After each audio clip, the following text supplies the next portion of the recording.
Manutenção de trens da Supervia pode ser afetada por suspensão de empréstimo do Banco Mundial. Frentes parlamentares debatem tratamento e prevenção do diabetes e do câncer. E Estado pode criar política pública para o turismo em comunidades. O Jornal da Alerj está começando agora.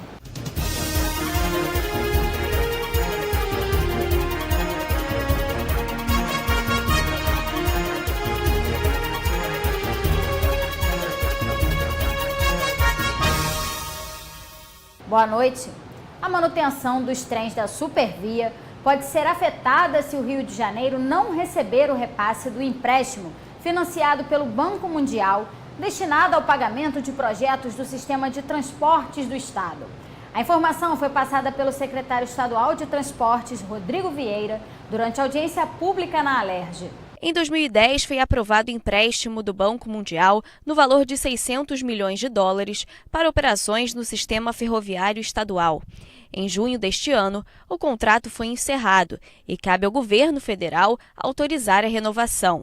Rodrigo Vieira explicou a urgência da decisão da União e citou os prejuízos caso o dinheiro não seja liberado. No caso dos trens chineses, esses trens eles estão em garantia. Então todas as peças de reposição, toda a garantia por esses trens é dado pelo fabricante chinês. Se deixarmos de pagá-los, eles deixarão de prestar garantia, deixarão de trazer as peças de reposição e aí sim teremos um efeito sistêmico na frota em atual utilização pela Supervia. O valor do empréstimo a ser renovado é de $160 milhões, que serão utilizados para o pagamento de parcelas atrasadas referentes à compra e manutenção dos trens chineses e franceses utilizados pela Supervia, a concessionária que administra a malha ferroviária do Rio.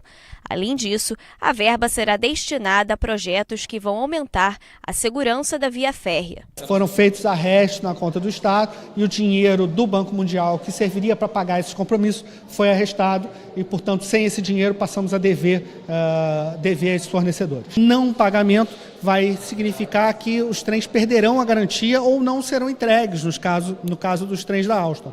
E esses dois cenários são extremamente danosos para o serviço de trens no estado do Rio de Janeiro e por isso nós estamos batalhando junto com o governo federal para que obtenhamos essa autorização e possamos renovar esse empréstimo e pagar aquilo que a gente deve. Em nota, o presidente do Banco Mundial, Martin Heiser, disse que os empréstimos ao Estado do Rio foram encerrados em 30 de junho deste ano e que até agora não teve autorização do governo federal para a reestruturação do financiamento. O presidente da Comissão Especial sobre a linha ferroviária Saracuru-Gramacho ressaltou a necessidade da duplicação desta linha para atender os trabalhadores da região.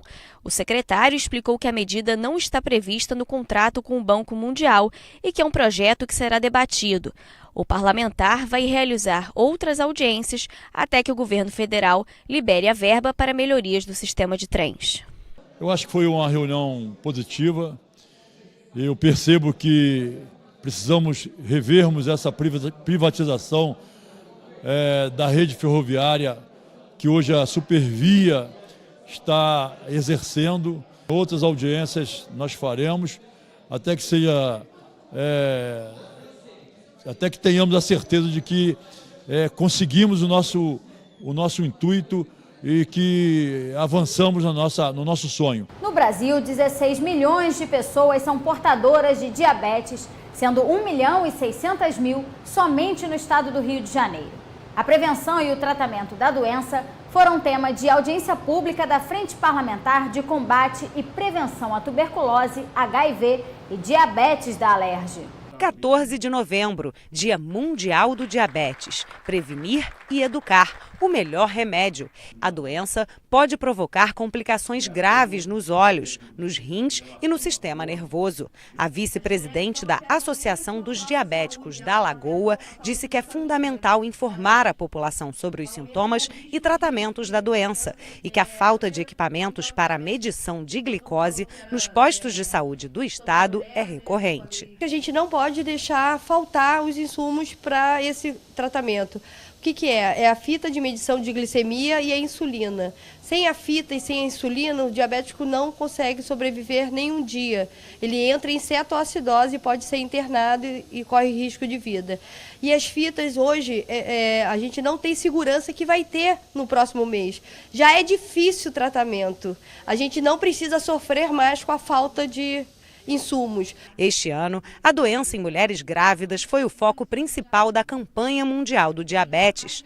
Durante o encontro, o deputado Gilberto Palmares homenageou aqueles que lutam pelo direito ao tratamento adequado. Saber que esse trabalho está sendo visto não apenas na luta pelos direitos, saber pela educação em diabetes também, que a gente está impactando a vida de muitas pessoas, dando esperança, né, de uma vida plena, feliz e saudável mesmo com diabetes. Gilberto Palmares, presidente da Frente Parlamentar, falou sobre 2 projetos de lei que serão votados na casa e que buscam assegurar o atendimento aos pacientes diabéticos. Além de nós termos apresentado emendas ao orçamento para destinar recursos para o diabetes, há 2 projetos de lei tramitando. Um, para que a carteira de identidade do diabético, desde que ele queira, é uma questão opcional, conste que ele é diabético. O outro é para destinar recursos do Fundo de Combate à Pobreza à política de atenção à diabetes. Isso é fundamental.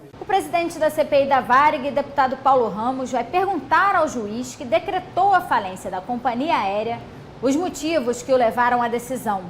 Nesta quarta-feira, o auditor da empresa KPMG, Matheus de Lima Soares, que em 2009 assinou a auditoria da Varig com ressalvas, disse que os trabalhos não foram conclusivos porque faltaram documentos. Segundo Matheus, o trabalho de auditoria da KPMG, que à época chamava-se BDO Trevisan Auditores Independentes, não foi conclusivo porque a empresa não disponibilizou documentos necessários. Matheus não quis dar entrevista e enumerou os documentos que faltaram. O balanço devidamente assinado pelo contador e representantes legais da companhia. A carta de responsabilidade da administração, assinada pelo contador e representantes legais da Varig. As apólices de seguros vigentes, a planilha de utilização dos financiamentos tributários e a autorização formal dos representantes legais para a emissão do parecer em forma final. E a agência reguladora recebeu cópia? A Comissão de Valores Imobiliários recebeu cópia desse, vou usar a expressão, desse não relatório?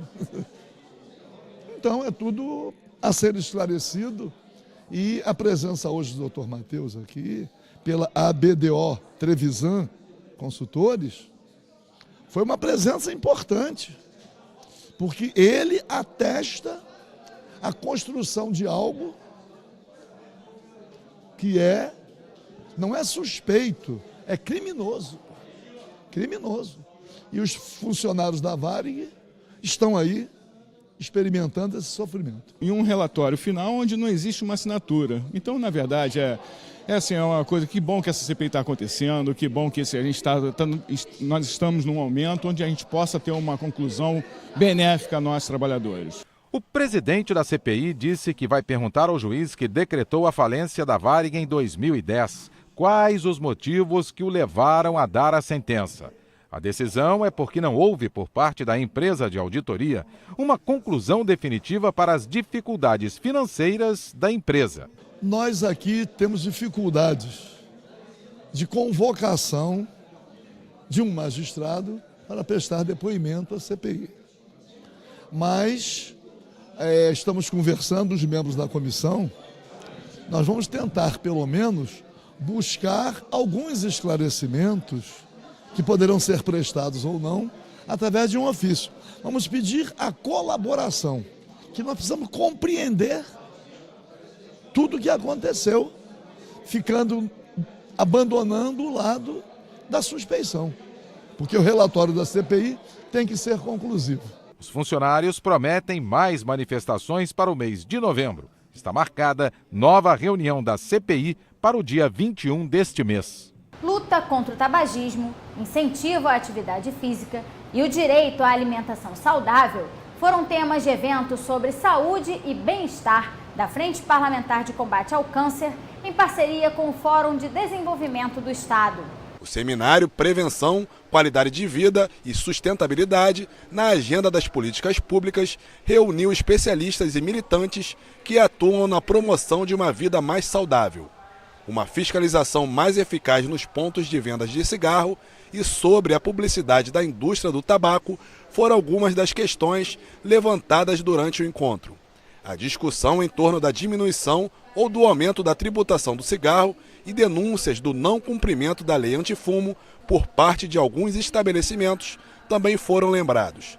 Já existe uma lei federal que proíbe a publicidade de cigarro, inclusive no ponto de venda, só que o que a gente observa, inclusive a gente tem levantamentos sistemáticos sendo feitos de coleta de informação em ponto de venda, é que essa lei é violada, porque o que tem no ponto de venda, o que tem no expositor, vai muito além da exposição do produto. Como é que está a fiscalização da lei antifumo?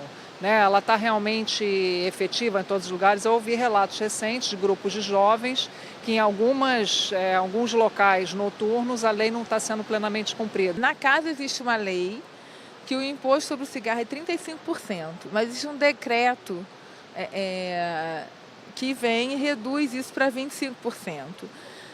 Nós conversamos a respeito disso na casa e é colocado que se nós aumentarmos muito o imposto sobre o cigarro, acaba favorecendo o mercado ilegal e aumentando isso. Então, isso é uma discussão que nós estamos trazendo para que nós possamos ponderar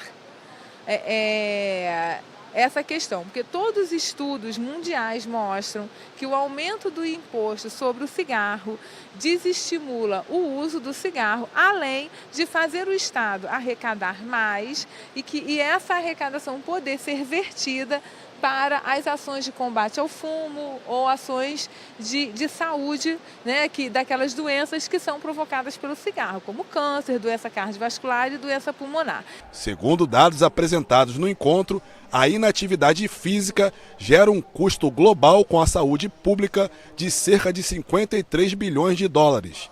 Só no Brasil, 167 mil mortes ao ano são consequências do sedentarismo de grande parte da população. O que seriam cidades sustentáveis? Aquelas em que os indivíduos, por exemplo, podem se deslocar de maneira ativa, aquele que o indivíduo pode sair da sua casa, se deslocar de maneira ativa até um sistema público de transporte e desse local se deslocar de maneira ativa através de caminhadas ou até mesmo ciclismo até o seu local de trabalho. Nós temos dados claros de que esse transporte ativo, por si só, já traria impacto extremamente importante para a saúde dos indivíduos, sustentabilidade das cidades, qualidade de vida, menos poluição dos ares, menos consumo de combustíveis fósseis por automóveis. Então, assim, as discussões são amplas, que permitem entender a relação da atividade física com o desenvolvimento dos objetivos sustentáveis e, consequentemente, para uma sociedade mais sustentável. O seminário também serviu para discutir um futuro com uma alimentação sustentável. Uma das propostas é a criação de uma infraestrutura que permita que o alimento saudável seja acessível a toda a população. Também é necessário debater a relação da alimentação infantil com o desenvolvimento das crianças. A pessoa que pega o trem 4 horas de manhã, 4 horas à noite e chega em casa, não tem uma feira livre para poder comprar os seus alimentos. As feiras acontecem em períodos que ela está no ambiente de trabalho dela em que ela não consegue ter acesso a essa alimentação. Como é que a gente consegue entender o comportamento e a rotina das pessoas para poder potencializar essa mudança de cultura? E é um processo de incentivo e monitoramento. Então, como é que eu posso, por exemplo, taxar um grande hipermercado, um supermercado que vai para um bairro e com alguma parte desse imposto eu consigo potencializar a feira livre e ajudar com uma van trazer os produtos da agricultura familiar para a cidade?